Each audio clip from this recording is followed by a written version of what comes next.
Ladies and gentlemen, welcome to the main event. You know, usually January is the month of the hangover. Not necessarily the alcohol kind, but the bureaucratic kind. Everyone in the federal government is usually slowly waking up, checking emails, maybe planning for the spring. It's supposed to be quiet. Supposed to be. But if you work in government contracting, specifically around GSA, this January feels less like a slow wake-up and more like a fire drill. Exactly. I saw the news regarding the GSA, the General Services Administration, and their plan to refresh major GWACs by the end of January. And, honestly, refresh is such a gentle word. It sounds like hitting a button on your browser. But that's not what's happening here, is it? Not at all. It's a massive understatement. When the GSA says they are refreshing major government-wide acquisition contracts or GWACs by the end of the month, they aren't just fixing typos, they are effectively reopening the doors to the VIP club. Think of it this way. For a lot of tech companies, these contracts are the only way they can sell to the government for the next 5 to 10 years. Right, because without a spot on the vehicle, you're essentially locked out of the stadium. You can hear the game, but you can't play. That's the perfect analogy. And what makes this specific news item so stressful and exciting is the timeline. By the end of January. That is an incredibly tight window for the government to push through updates on massive vehicles like Polaris or Alliant 3. It signals that they are feeling the pressure. Pressure from where? Is this about the agencies needing tech faster, or is this about the vendors screaming, "Let us in"? It's both, but mostly it's about the sheer speed of technology outpacing the speed of procurement. Look at the landscape. We have AI, cybersecurity mandates, cloud migration. Agencies need this stuff yesterday. But the big contracts, the GWACs, were getting bogged down in protests, delays, and administrative red tape. This refresh is the GSA trying to unclog the pipes. They are trying to modernize the solicitation terms so they can actually make awards. So, let's dig into the mechanics a bit for the listeners who might not spend their days reading the Federal Register. When we say a refresh of a solicitation, what physically changes? Are they changing the criteria for who gets in? Often, yes. A refresh typically does a few things. First, it incorporates new policy updates. Maybe there's a new cybersecurity certification required, or a change in how joint ventures are scored. But more importantly, it often clarifies the ambiguous language that led to protests in the first place. Ah, the protest-proofing strategy. Exactly. If a solicitation has a loophole, a losing vendor will sue. A refresh is GSA's way of saying, okay, we heard you, we're fixing the language, now please let us award these contracts. But for the companies applying, especially the small businesses looking at vehicles like Polaris, this is terrifying. Because a refresh might mean the proposal you spent 6 months writing is suddenly non-compliant. That's the nightmare scenario. You hold a winning hand, the dealer shuffles the deck, and suddenly you're holding garbage. It happens, and that's why this end of January deadline is so critical. Companies are sitting on pins and needles waiting to see, did the rules just change on me? It's funny you mentioned the small business aspect. I feel like every time we talk about GSA, there's this tension between big gov efficiency and the mandate to help small businesses. Does this refresh help the little guys? Or does it just complicate their lives? That is the billion-dollar question. In theory, it helps. The refresh is supposed to clear the runway so awards can finally be made. Remember, Polaris, which is the big IT vehicle for small businesses, has been stuck in limbo for what feels like forever. If this refresh actually works, it unlocks billions of dollars for small tech firms. But? I hear a but in your voice. But complexity favors the wealthy. Every time you refresh a solicitation and add 3 new clauses about supply chain risk management or greenhouse gas emissions, you make it harder for a 5-person startup to compete. They don't have a compliance department. They have a CEO who is also the HR director and the lead coder. So the refresh is a double-edged sword. It opens the door, but it raises the cover charge. Precisely. And we have to talk about the timing. Why January? Why the rush? I was wondering that. Usually the government rush is September, the end of the fiscal year. January is. Odd.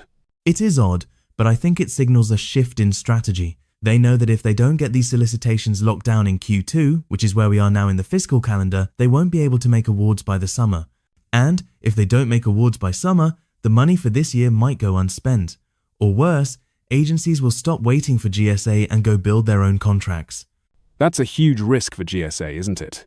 If they're too slow, they become irrelevant. NASA or the Army will just say, forget it, we'll do it ourselves. Exactly. GSA effectively earns fees by managing these contracts. They are a business. If their product, the GWAC, is broken or frozen, their customers, the other agencies, will shop elsewhere.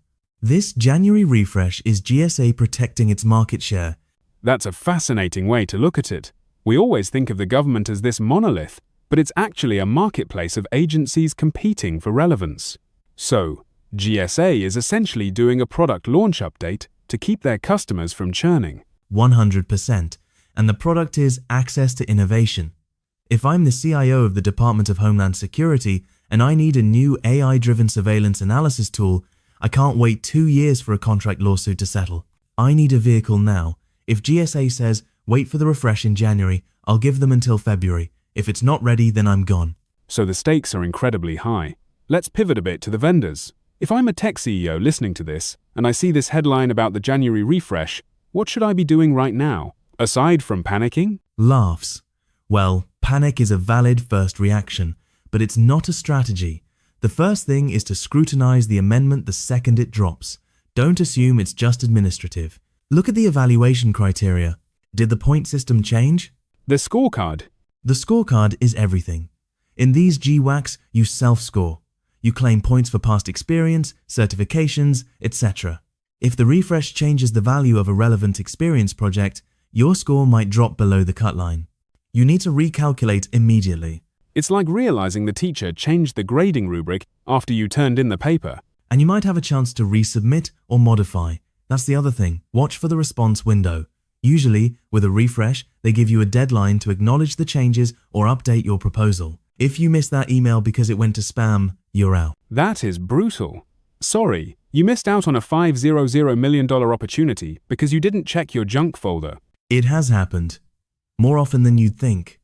But there's a philosophical angle here too, eh? Oh? Do tell. Think about what we are trying to buy here. We are trying to buy cutting-edge technology using a procurement process that was designed in the mid-28th century. This constant refreshing of contracts. Doesn't it feel like we're trying to patch a leaky boat while we're sailing it? That's a vivid image. You're saying the GWAC model itself might be outdated? I'm saying that technology evolves every 6 months. These contracts take 3 years to build. By the time Polaris or Alliant 3 is fully operational, the tech landscape will have shifted again. The refresh is the system's desperate attempt to stay synchronized with reality. That's actually kind of profound. We're watching a clash of timelines. The timeline of innovation, which is exponential, and the timeline of bureaucracy, which is, let's call it, geological. Laughs. Geological is polite. Yes. And this January update is a tremor. It's the tectonic plates shifting just a little bit to relieve the pressure. But is it enough? I don't know. Well, if they pull it off, and these vehicles actually open for business later this year, what's the impact? Let's look at the sunny side for a second. The sunny side is massive. If this works, we see a flood of new innovation entering the federal space. We see small businesses that have been starving for prime work finally getting a seat at the table. It stimulates the economy, and it gets better tools into the hands of civil servants. It's a win-win-win if the refresh clears the legal hurdles. If. The biggest word in the English language. Always. And remember, the refreshing of the solicitation is just step 1. Then comes the evaluation, then comes the award, then come the next round of protests. You're a real optimist, you know that? I'm a realist. I've seen too many imminent awards turn into 2-year delays. But I will say this. The leadership at GSA seems very determined right now. The fact that they publicly committed to end of January is bold. Usually they give vague timelines like Q3. Putting a month on it means they are confident. Or desperate. Or disparate. Sometimes desperation breeds results. True. So, as we wrap up this deep dive into the GSA's January surprise, I want to zoom out. We have this technical event, a contract refresh, but it represents something bigger about how our government functions. It does. It represents the friction of modernization. We all want a digital government. We want efficient services. But we have laws and fairness doctrines that require these massive, slow competitions. The refresh is the compromise. It's the system saying, we can't break the rules, but we can bend them slightly to move faster. It's the oil in the engine. Exactly. It's not a new engine, it's just fresh oil. I love that. So, for our listeners, whether you're a contractor waiting for your ticket in, or just a taxpayer wondering why government tech is so weird, keep your eyes on the end of this month. Absolutely. If GSA hits this deadline, it's a good sign for 2024. If they miss it, well, it's going to be a long, cold winter for government IT. Let's hope for the good sign. It's fascinating how much of the future hinges on paperwork, isn't it? It always does. The future is just a series of signed documents when you get down to it. On that slightly terrifying note, we'll leave it there. Check your solicitations, refresh your browsers, and maybe, just maybe, check your spam folders. Please check your spam folders. Thanks for listening, everyone. We'll see you on the other side of the deadline. A special thank you to MarketUS.com for furnishing us this information. You can reach them at MarketUS.com or call them at 954-636-3232. Before we go, this deep dive was created by the MarketUS.com team. Let us know your thoughts in the comments below. It's right below the subscribe link.